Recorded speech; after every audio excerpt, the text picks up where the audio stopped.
Today on Adjusting, we are talking about another cognitive distortion, emotional reasoning. We're going to start by addressing the cognitive distortion, talking about what it is, how it shows up in the body, who's affected by it, and then we're going to shift to adjusting to this cognitive distortion, talking about why dealing with this and addressing it will create a beautiful masterpiece and allow you to walk in freedom and your purpose by applying a few tools that I drop in this episode. So please share this with someone who is either finding new space with friendships or relationships, creative, someone in the workplace, or someone who is deconstructing their faith or new to their healing journey. I hope you find something helpful in this episode. So sit back, relax, and let's start adjusting.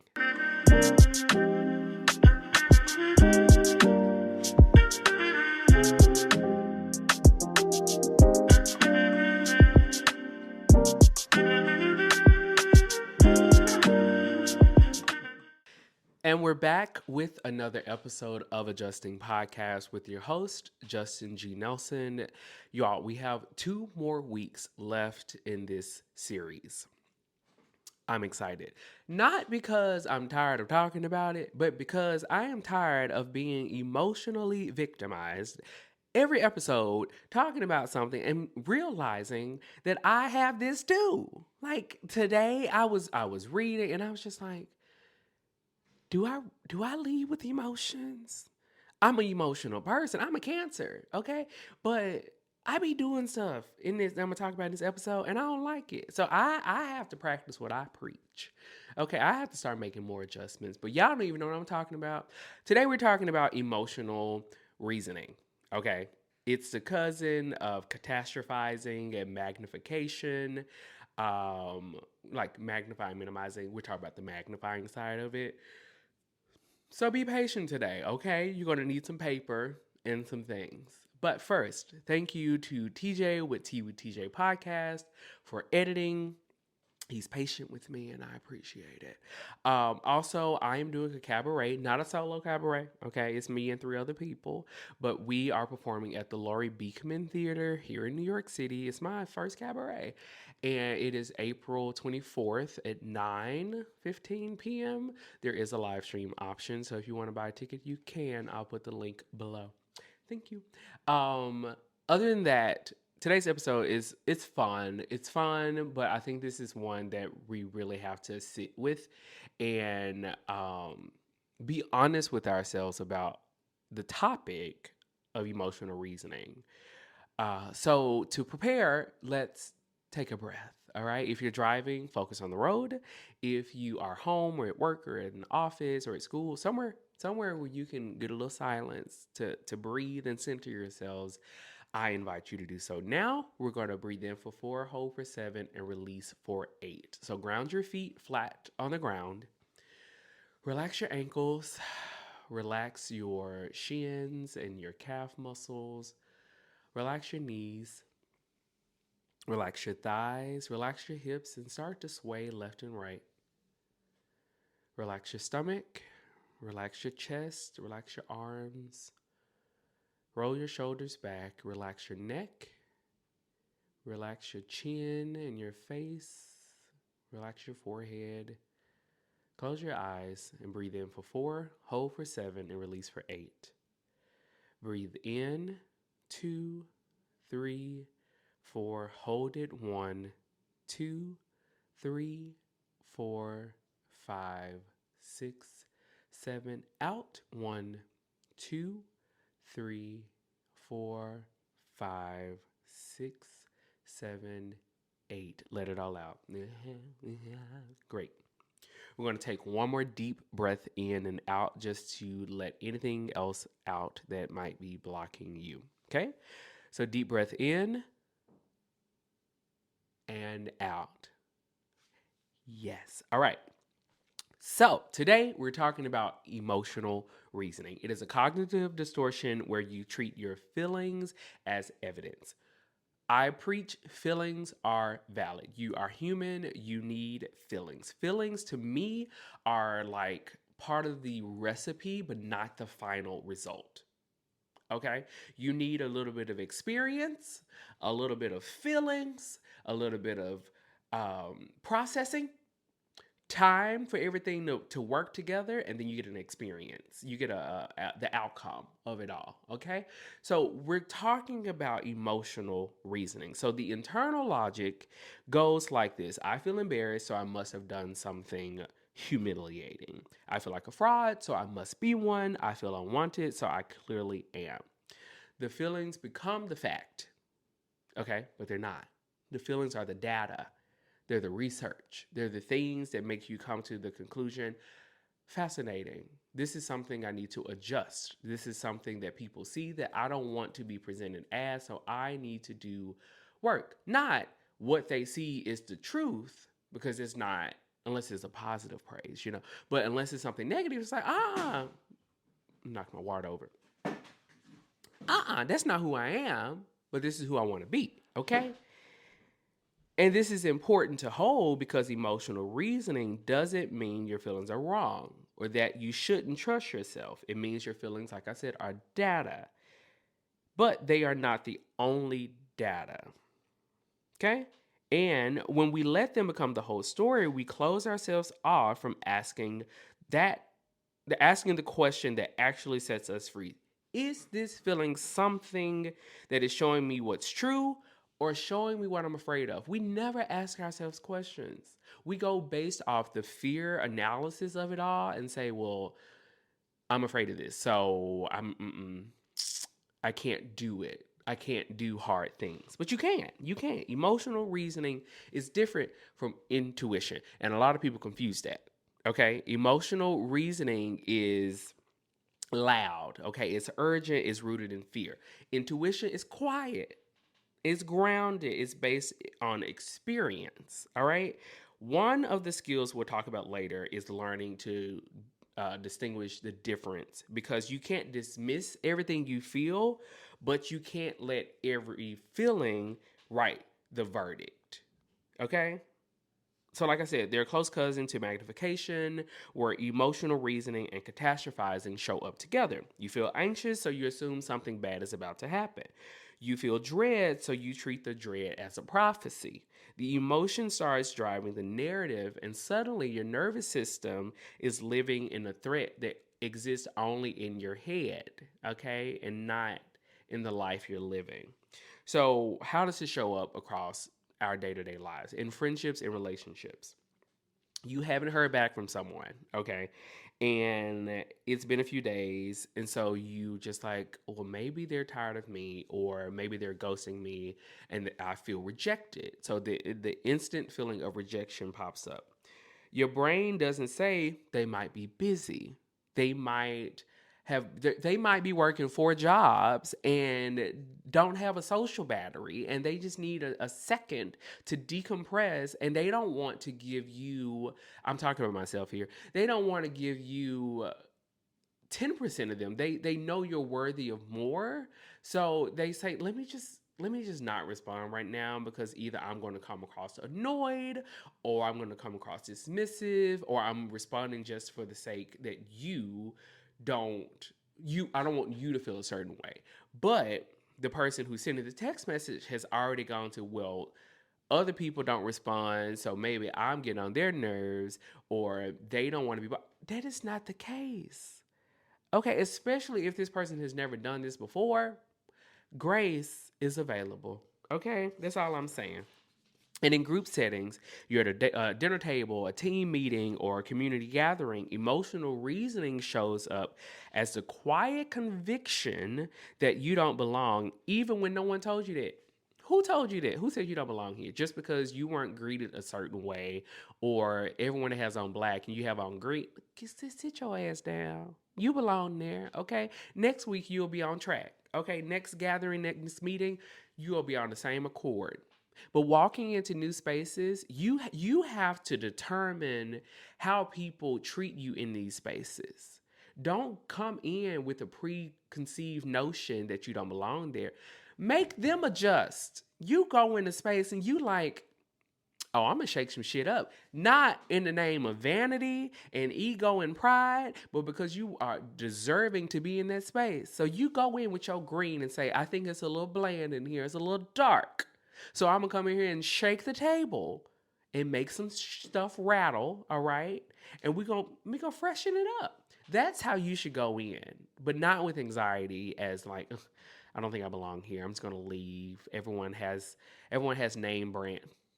It ain't sorry. Anyway, you start reading every neutral expression as disapproval, every side conversation as exclusion. You leave early and confirm what you already decided was true. What made you leave wasn't the room, it was the interpretation your feelings built around the room. But again, by the end of this episode, we're going to walk in the room with our own energy and shift the space in creative work. Now listen, my creatives. Okay? This is for you. This episode is for you. Okay, as a creative myself, I'm talking about myself. But you're in the middle of building something. My friend, brother Theo sent me this video, and Ebony sent it to me too. But it's about this man's like poster work. Okay, be in the moment, share your craft. I am Ray. I'm jumping over the place, but Ray, she wrote the song "Where's My Husband," and she just released her debut album, I believe, called "This Music May Cause Hope" or "May Bring Joy" or something. I don't know, but this is not sponsored, so I'm gonna move this off the table. But she was so transparent in her process. Like she took us from beginning to end. She dropped the song "Where's My Husband" and started showing us like different versions of the song. Where I'm a music guy, so stay with me. And she would change the accompaniment. She would change how the horns sound. She would change the intro. She would give us different variations of the same song. And I was just like, you're giving us multiple ways to see the picture, right? And she released her debut album and she released it on vinyl. But she said, what you hear like on your streaming platforms is not what you're going to hear on the vinyl, okay? But she didn't let it stop her from releasing the vinyl. Somebody said, "Oh, well, this can be like a limited edition drop." She said, "Yeah, that's exactly what it is. It's limited edition." So the vinyl doesn't have the mastered mix. I don't know the studio terms, but it doesn't have the mastered mix, and it doesn't have all the additional layers. But it's the raw, very flat, plain version of the song, but she released it. That's the point. Like, she didn't allow emotional reasoning to justify her not releasing anything. She said, I ain't got no money, but I have a gift and I have talent and I'm passionate about this project and I know this music may contain hope. And she inspired me. Okay. I'm gonna start releasing stuff. My TikTok videos about book. Listen, I desire to have more video editing skills, more pop ups in the screen, more noise and sound bites and things. I'm not there yet, but I'm not giving up. I'm still posting. Okay, I might not have the luxury of posting every single day, but when I post, I know somebody gonna like it. And that's what I want you to think about, okay? So when you come on a hard day, emotional reasoning turns the creative struggle into a character assessment. That feeling of being stuck becomes, I'm not actually good at this.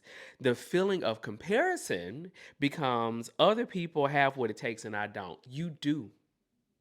You do, but because your environment, your surrounding, your community, your family, your peers aren't giving you the support or the emotional validation you need, you made your feelings again. You made your feelings data. You made your feelings facts. In a way, your feelings are opinions. Okay. Well, we'll talk about that later. But you get to this notion that what I have to share is not worth sharing. So it stays locked away forever in a drawer, in your head, in your Dropbox, in your phone, in your notes app. Not because it wasn't ready, but because the feeling said it wasn't ready. Your emotional reasoning dictated that what you wanted to share was not ready. So you're sitting on the next big thing. You're sitting on the next Mona Lisa. Okay. You're sitting on that next project, the next building, that next anything that people want to see. And I just want you by the end of this year to message me and say, hey, because of your episode, I did this. And I'm going to support it. Okay. You can be a free sponsor and I will support it and promote it every episode. Just let me know. And for, again, my writers, my visual artists, my musicians, any creative who works, lives at the edge of their comfort zone, emotional reasoning can be career defining in the worst way. Ray was the perfect example. The vulnerability it takes to make something and put it into the world is enormous. Even me making this podcast, knowing that there are therapists who hate, I don't want to say hate is strong.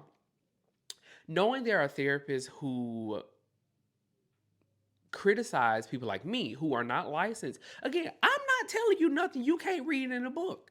I'm telling you things that I have dealt with in therapy, going through it in therapy, and I'm just finding another way to share it. I was just sharing it on Facebook as a post, and people just like, well, you have a great personality, so you should make a podcast. I hate a podcast. Okay, my attention span is short. But now I can go for a walk, I can listen to a podcast, I can laugh, I can cry, and I can share things with you. Okay?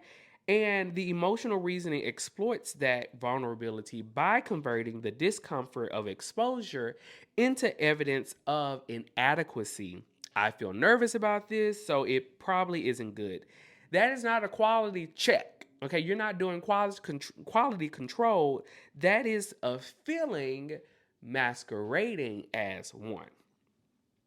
We're not even into the second part yet, but stay with me. If you're in a season of healing, okay, if you are shifting, and I was talking to my other friend yesterday about this. It's like, when did you know you wanted to shift from the old you to the new you? Like, what did it take? And for most people, it's a life altering thing. You either you lost someone, you were about to lose yourself to drugs, to gun violence, to whatever it is. But like, if you're in a season of healing, whether it's that's therapy, grief, recovery, or rebuilding a sense of self after something traumatic, emotional reasoning can quietly derail the process. You have become so wired to feel that you are unworthy of grace, favor, healing, forgiveness. You've done something in your past. And this is not me telling you, bring your life to Christ, but bring your life to yourself. Take some time to say, I am worthy of this. I fucked up in the past, okay? I did some things wrong, but I'm still here to make a change, okay?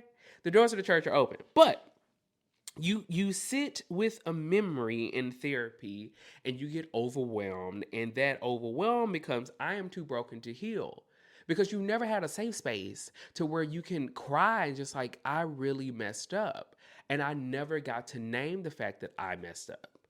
A lot of us don't name the issues we dealt with. We just make it become a personality, or make it become, yeah, it is what it is.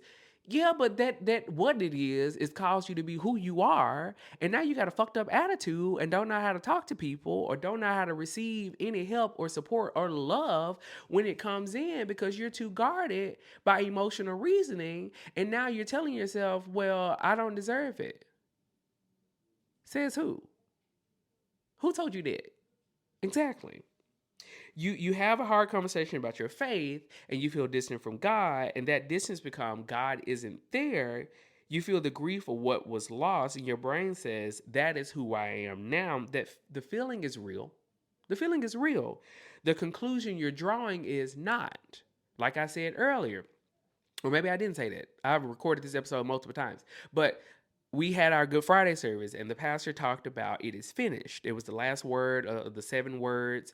And she made this analogy, Dr. Lakeisha Waldron at First Corinthian Baptist Church in Harlem. And she was making the analogy of it is finished, and how in the Bible it talks about into his hands, into your hands, I could release my spirit. No, I'm trying to think of the song we sang. Into your hands, I can my spirit. I cannot think of the word. But anyway, basically, she made the connection to the Greek word of into your hands. I deposit my feelings and release as a release switch to deposit and feel spirit switch to feelings and how the story says it is finished, but it wasn't finished because on the third day, Jesus got up again. So we equate that to you finish a course within your sophomore year of college, but the finish is your graduation. You finish a meal, but the you finish a meal for the day, but the outcome is you losing weight. Okay? So when it comes to your healing and it comes to emotional reasoning, you finish a situation, but the outcome is the joy you experience once you are able to say, because I did this and I worked on this, I can now have this. There are a lot of equations that comes with emotional reasoning that a lot of us don't want to deal with because we're okay with either being the villain in someone's story or we love being victimized. We love to be the victim, okay? Because that gives us some type of platform for attention. You weren't created to be a victim or a villain. You're created to be a human. But because love, shame, guilt, doubt, fear, rejection has created these character tropes in your life, you are now settling for the who the hell wants to live a life settling? I don't, and I know you don't. So at some point, we have to feel that we have to get to the finish line of our life. And that can be driven by purpose. But anyway, I'm not preaching a sermon. I'm just sharing what I learned at church. In language and daily life and goal setting, emotional reasoning is why so many people can't make decisions. You're weighing two options, and one of them just feels wrong, but you can't articulate why, so you either stay stuck or make the choice based entirely on which feeling is loudest in the moment. Sometimes that works, often, especially when the feeling is rooted in fear or old wounds, it doesn't. The feeling isn't guiding you toward the best choice, it's guiding you toward the safest one, which is not always the same thing. Okay? With goals and emotional reasoning, it sounds like I don't feel motivated today, so this must not be the right path for me. Again, going back to the Bible verse, into your hands, I condemn my spirits. I thought I had it. Into your hands, is it release? Commence? No, I can't think of the word. And I'm gonna think of it later. But anyway, it goes back to that with motivation, or I feel overwhelmed by this goal, which means it's too big and I should scale back, or I feel like I'm not making progress, so I should probably just stop. Every single one of those statements treats a temporary feeling as reliable information about a long time goal. But here is the thing: motivation is not a prerequisite for progress, it is often the result of it. Okay? So, finishing something, you get motivated to keep going. The process of doing something doesn't always motivate you to finish it.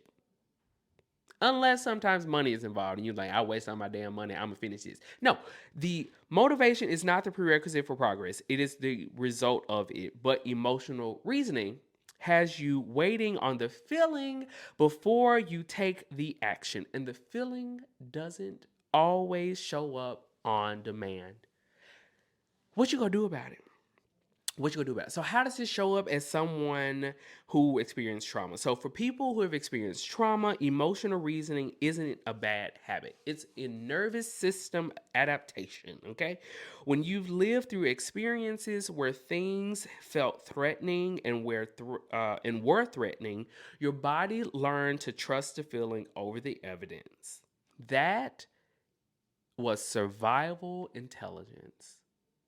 I ain't gonna even drag y'all about the amygdala this episode, okay? But just know That thing is working overdrive. And for people navigating anxiety, emotional reasoning is a core driver of the spiral.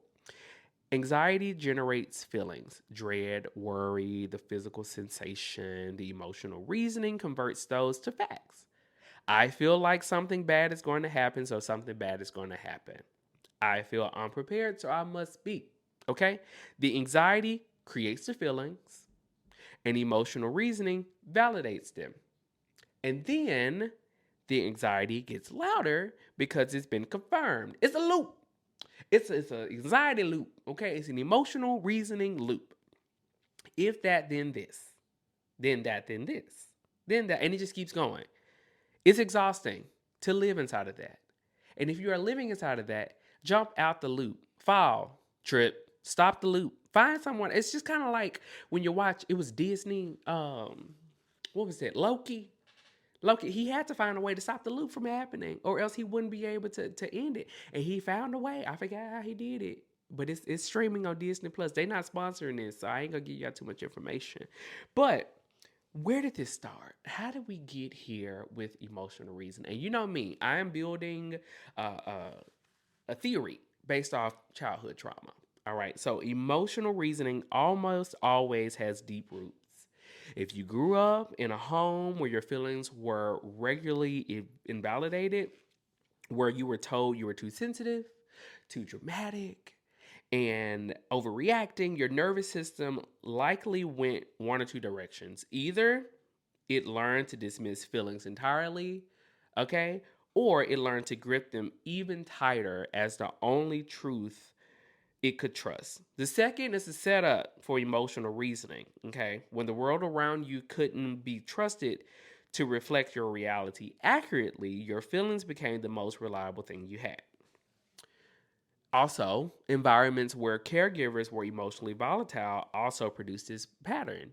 So, when a parent's mood was the emotional weather of the whole household, and you knew once their door slammed, hell's finna break loose. You learned young to read the room through feelings, to sense tension before it was named, to brace before anything was said. And children who experience chronic shame through harsh discipline, public embarrassment. Y'all think yelling at your kids in public and calling your kids a punk or a sissy or all these things is funny, he hell, and then your child grow up and whoop your ass, then what? They come back, like, you embarrassed me, you did that, that, and the other. Heaven forbid they do something to themselves, but you were trying to be funny, trying to appeal to somebody else who don't give a damn, who talking about your child too. Now your child walking around with shame and stuff. Again, bullying and social exclusion during childhood, particularly in environments where adults didn't intervene or didn't believe in you, also train emotional reasoning. When your feeling of being unwanted was repeatedly confirmed, your brain stopped questioning it. I feel like I don't belong, got backed up by enough real experiences that it became a reflex. Now, even in environments where belonging is available, you still question. And you're just like, oh, thank you. I don't know. Maybe. Who are going to be there? Like, we start to question everything. Now we can move on. We can move on to section 2. Why shifting this pattern actually matters. I touched on this. We purpose. We short ourselves of joy and happiness and of freedom. Freedom has been a trending thing on social media. Like, a lot of people want to feel free. And I know Black people, we we put a lot of emotional reasoning shackles on everything we do, sometimes in the name of capitalism. We feel we can't have this because of this. And I'm just like, God damn. We weren't created by the Lord and Savior to operate in this place. Like, I'm gonna get churchy again. Like, I come that you might have life more abundantly.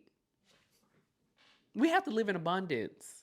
We have to shift from emotional reasoning to emotional abundance. Okay? That might not even be a term, but it is today on this episode. Great. So here's what I want you to understand about emotional reasoning. It is not just making you feel bad in the moment. It is making decisions for you. Every time you don't send the pitch because it feels too big or too presumptuous, and you're just like, it's too soon. Or every time you don't say what you actually need because it feels like too much. Every time you pull back from a connection because something feels off, you can't name why. Your feelings are steering your life. And the question worth sitting with is, are these feelings from current accurate information, or are they working from old data? Okay, we're making the adjustment. So the way things work in your old ways, your traumatic, your I'm responding from hurt and pain, that doesn't work in a new space. Okay, and like you going into a relationship, a lot of relationships suffer because of emotional reasoning, because you're bringing old baggage to a new destination.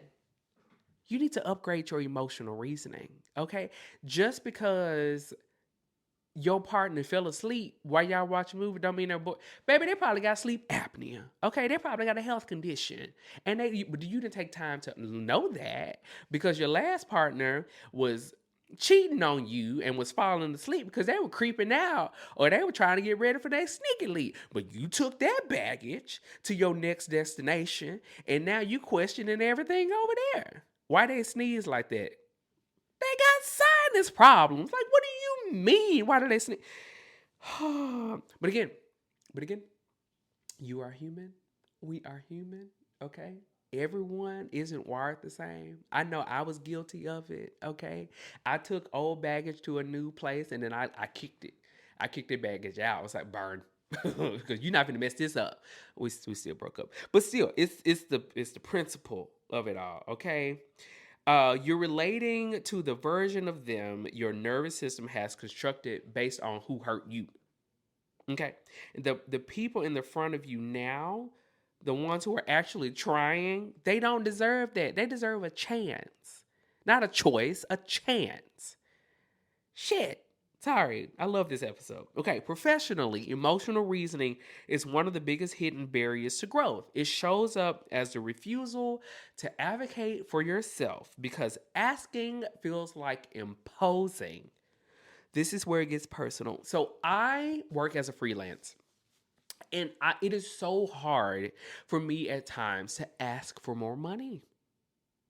It is really hard. And I know these people got money because I see it coming in. But then they gaslight me and say, well, if we have more, we'll pay more. Okay, I'm going to do less.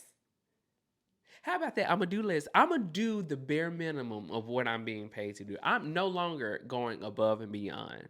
And then what? And then when you call them out on it, every time after that becomes, oh, make sure you send the invoice, make sure you do this. And then you question, are you being shady? Because I know you got the money. I'm going to send the invoice. It's already sent. Okay, it's drafted. I've drafted it. It's going to be in the inbox as soon as I press. Yeah, great. But it shows up as staying in a role that's too small because stepping into a bigger one feels like pretending. It shows up as the inability to receive feedback without internalizing it as the verdict of your character. The feelings are real. The feelings are real. But the conclusions they're driving are often protecting an old version of you. One who needed their protection while keeping the current you from moving forward. Shifting emotional reasoning matters because you deserve to make choices from a grounded place, not a reactive one. We have to learn to sit with things, process it fully, okay? Not just the emotional side, but the full picture. Take it all in and not just be quick to react, okay? Not from what fear is generating in the moment, but from a clear eyed read of what's actually happening. That is not about becoming emotionless, it's about becoming emotionally literate. There is a difference between I feel afraid and that fear is telling me something I need to pay attention to, and I feel afraid, so this must be something I cannot do. Learning to tell those apart is some of the most important work you can do. Okay? So I wanted to touch on shame and guilt because I want to eventually, and this hasn't been trademarked, so I pray no one takes it. But I really want to start a safe space in like my 40s or on down the line called Sex, Shame, and Spirituality. Because I find that a lot of people experience sexual shame at an early age. And I've talked to a sex therapist about this, and hopefully they can come on my podcast and we can talk about it. But in that platform, I will talk about shame and guilt and things that have happened. Shame and emotional reasoning are almost always in a relationship with each other, and it is worth naming clearly how it works.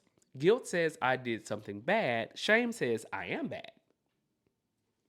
Okay? And emotional reasoning is the mechanism that keeps shame in place because it converts the feeling of being bad into the belief that you are bad and then treats that belief as self-knowledge. People are walking around feeling like this. So imagine how they would feel if they had a space to actually talk about it, name the shame, remove the guilt, and find freedom. There'll be a lot more happy people around here. Okay, people won't be having to self-medicate and do all these other things because they had shame and they haven't had a chance to express it or a safe space to do it. Like that's the kind of work I want to do. You see the picture? Good. Okay. So when shame is chronic, it stops feeling like a distortion and starts feeling like a ground truth. You don't notice it as a feeling anymore. It just feels like the answer to the question, who am I? And becomes emotional reasoning. And because emotional reasoning has trained you to trust feelings as fact, the shame doesn't get examined. It just sits there, informing every room you walk into, every opportunity you approach, every relationship you try to build, whispering you don't deserve to be there. Okay? So let us jump to the third part, adjusting, applying. So we're going to apply. So what can you actually shift? So number one, I want you to shift from feeling to fact. Okay? That's number one. The moment you notice an emotion has turned into a conclusion, try naming both out loud, either in writing or just say it out loud separately. I feel like nothing in that room respected me, or nobody in that room respected me. That's the feeling, okay? Nobody in that room respected me is the claim. They are not the same sentence, even though from the inside they feel identical. The act of separating them creates a tiny gap. And that gap is where your agency lives, okay? You don't have to solve the feeling or argue yourself out of it. Just name it as a feeling, not a fact, and let that be enough for now. The second thing, ask, okay? The evidence question. Once you've named the leap, get curious about what's actually there. Not, am I being irrational? Okay, that question is unkind and usually unproductive. But what would I need to see or hear to know whether this feeling is accurate? And is there any evidence on the other side of this feeling that I haven't looked for yet? Okay, so we have to ask more questions. We have to be a little more vulnerable and a little more curious about things in order to find a way to feeling free and freedom, and not just the one question of, am I being irrational? Am I overthinking? Actually, what about this situation is making me overthink? Which leads me to the next thing. We have to keep reframing stuff, okay? Emotional reasoning tends to be all or nothing. If the feeling is present, the conclusion must be true. But we do a both and reframe. That holds space for the feeling and a fuller picture at the same time. I don't feel like I belong there, and I have done the work to be in this room. Okay? I've done the work. I don't feel like I belong there.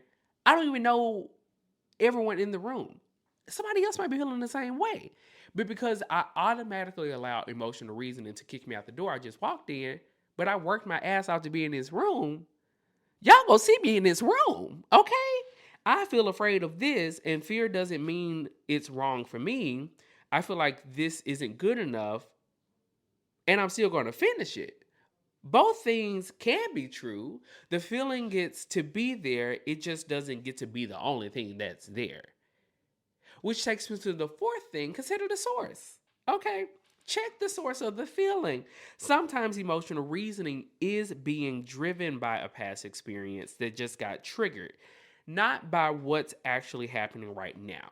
So when the feeling hits and it hits hard and fast, it's worth asking, is that feeling about this moment, or is this feeling about a moment from before that this one reminded me of? The question doesn't always have an easy answer, but asking it shows an automatic reframe, or it's a leap from I feel this to therefore this is true.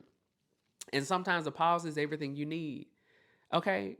Like, pausing in the middle of a heated conversation or a crash out will save you a lot. Save you a lot of energy.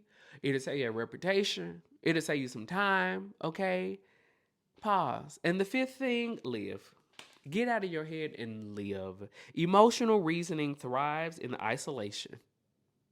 When the feeling is the only input you're working with, it has nothing to compete with. When the feeling is the only thing you're working with, it has nothing to compete with. Journaling, talking to somebody, okay? Or just even saying it out loud to yourself, I feel like I'm a complete mess and no one wants to work with me, creates the externalization externalizing distance that makes the distortion visible. You don't have to find the perfect counter argument. Just getting the thought outside of your head often reveals how extreme it actually is. So, the next time a friendship feels uncertain, when the silence feels loud, when you're reading into the tone of a text, try noticing whether you move from I feel unsure about this or about where we stand to we are not okay. Those are two different places. Okay. The first is something you can address, reach out about, follow up, have coffee over. The second is simply a conclusion that will shape how you show up in the friendship. In creative work, okay, before you abandon that next masterpiece or something you've been thinking of because it doesn't feel right, get honest about the feeling and about what that feeling is telling you. Is it telling you the work needs more time, that you're tired, that you're scared, or is it telling you something is genuinely not working? Those are all valid questions, by the way. They're valid, but they require different responses. I feel like this is terrible. It's not a quality assessment. Okay. Sit with the work a little longer before you let the feeling make the call. Creatives who learn to do this produce work the world needs. The ones who let emotional reasoning run the studio often doesn't. You can't give emotional reasoning a seat at your table. Okay, it can't be on the board of directors. You have to leave it outside the door. In healing and faith spaces, if you are in a season of deconstruction and rebuilding your relationship with spirituality or working through some trauma, emotional reasoning can make the process feel more conclusive than it is. Feeling distance from God is not the same as God being absent. Feeling hopeless in a season, in a session, doesn't mean healing isn't happening. Feeling uncertain about your beliefs does not mean you never had real faith. Feelings in healing spaces are important, but they're not the final word. Okay? In daily life and goal setting, when the motivation doesn't show up and the feeling is, I just don't have what it takes to do this, try separating the feeling from the action. You don't need to feel capable to take one small step. You do not need to feel confident to send the message. You don't need to feel ready to begin. Emotional reasoning tells you to wait for the feeling before the move. The most meaningful growth requires you to move before the feeling arrives and then watch the feeling change as the result comes. When it's hard, there will be moments, there will be moments when the feeling is so big and so loud that there is no tool that can touch it. In that moment, take a nap. I'm joking, but that's real and that is okay. You're human. The work isn't to never be overtaken by emotional reasoning. It's to shorten the time between what is happening and when recognizing it. When you're in the middle of a triggered moment, When the body is already activated and the feeling has already become the fact, the most useful thing is usually not a cognitive tool. It's slapping somebody. I'm kidding. It is regulated nervous system. That means slowing your breath, getting physical, a walk, grounding your feet in nature, putting your feet in some water, something, before you try to think your way through it. All right? And if this pattern is deeply rooted, if it shows up constantly, if it's connected to trauma, get some support. Again, those resources on my website, that's what it's there for. So, how do we end this episode? Here's what I want you to hold as you move through the week. Your feelings are not your enemy. Okay? They're the data. They're the small pieces to the puzzle. They're the ingredients to the final recipe. They are not something you need to suppress, to talk yourself out of, to be ashamed of. They are information, incredibly important, deeply human information, and they deserve to be taken seriously. But they are not the whole story. They're a paragraph, okay? They're a part of the plot, but not the ending. So remember that. You have not failed just because failure is imminent. And the room you just walked into, you earned your seat there. Okay, shake that shit up. Your feelings didn't get you in the door. You did. One question, one breath, that is enough to start changing the way you relate to your own inner world. I would love to know what comes up for you, how any of those 5 things resonate with you. And this is the work we're doing, and I hope you're doing it. So until next time, keep adjusting. Bye-bye.